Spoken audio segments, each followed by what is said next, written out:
There was so many times the Tex used to yell at me, saying, move the ball, move the ball. He says, no iron team.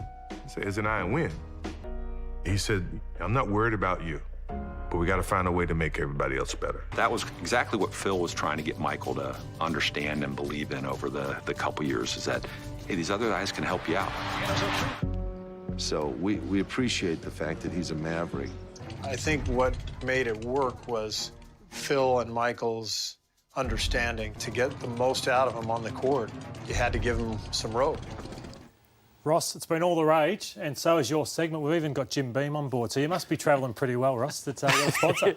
I'm not sure if it speaks volumes about me, but I love Jim Beam, so we're very pleased to have them on board. But you're right, The Last Dance, I would imagine most of our viewers are up to date on it, and we just thought we'd have a look at the key players in the Bulls era. The players and personalities, Ross. So we saw there Michael Jordan, he was the leader, the best player, and he demanded so much of his teammates. You've got Scottie Pippen, the underrated star in a sense, wasn't paid a lot, or what he should have been, but still did it. And when he didn't play, they really missed him. And Rodman, they targeted him, the flawed genius, but they got him for what he could bring to the team. Yeah, incredibly special role player. Like Michael, the GOAT, the greatest of all time. But what we're going to have a look at is teams I've coached and teams that have put a dynasty together in the AFL and try and draw some comparisons on those players. And the first one I wanted to show that you didn't coach, Ross, was the Brisbane Lions. And you can see Vossies like Michael Jordan, the absolute general.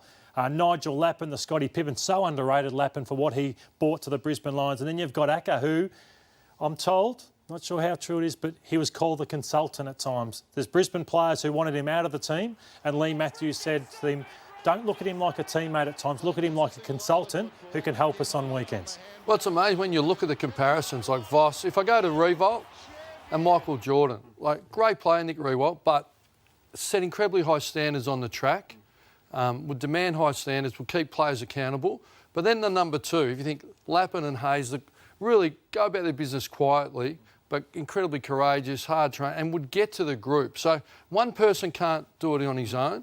But the similarities between Nick and Michael on offence. When I first went there, Nick was a young key forward, really emerging, but he wanted every ball that went into the front half.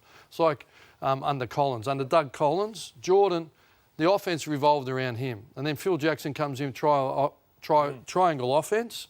We need to make it about the others, and at the right time we need you. In the fifth game versus the Lakers, Jordan runs the decoy, opens it up, throws the packsman, and they start nailing the three-pointers. So, and what about the Freo sense? So Pavlich, was he as demanding on his teammates like a Jordan, Voss or a Nick Riewoldt was? He was as dedicated, very similar personality type to Nick Riewoldt, dedicated, but didn't enjoy. He would have it, but not as instantaneous and instinctive as a Riewoldt or a Voss would. So that's where McFarlane come into the picture. Luke McFarlane really was an incredible professional, a deep thinker, but beholding to nobody. He would just get up in team meetings and just, clinically, just give the feedback. That's not what we stand for. These are our standards.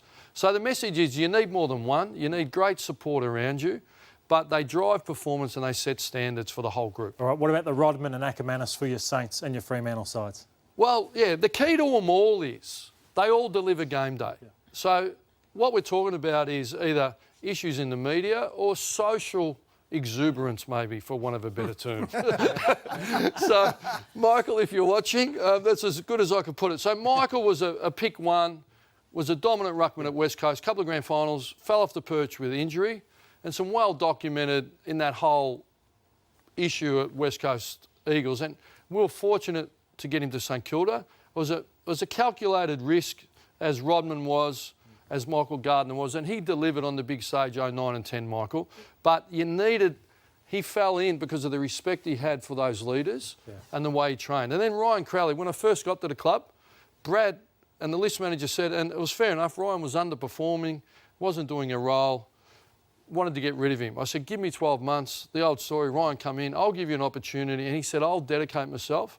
I'm pretty sure he won the best and fairest in 2012.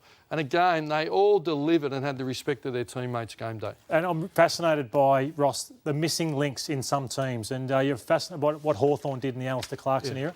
Well, I think with Rodman, what we know is the personality in the off-field, but he was the missing link, the great defensive player, role player.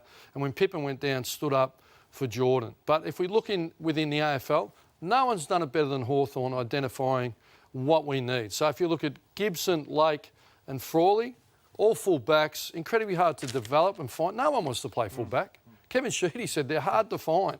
So, and then Ruckman take a while, Hale and McAvoy. So Hawthorn, it's been critical in their dynasty, in their period in identifying talent. So then we're just going to have a look at teams in the AFL that we think have got an issue and a missing link. Eddie saw this in the rundown too, Ross. You saw it's Collingwood's missing a piece. And what do you mean by this? Obviously, that's their goal kickers from the last 5 Yeah, well, I ran into Joffa coming in. I said, what do you need? He said, mate, we need a power forward that can take a big mark and kick a big goal prelim final day. So can they not win a premiership without one? No, you can do it. And they went close. But if we go back to their last grand final, Kennedy kept West Coast in the game.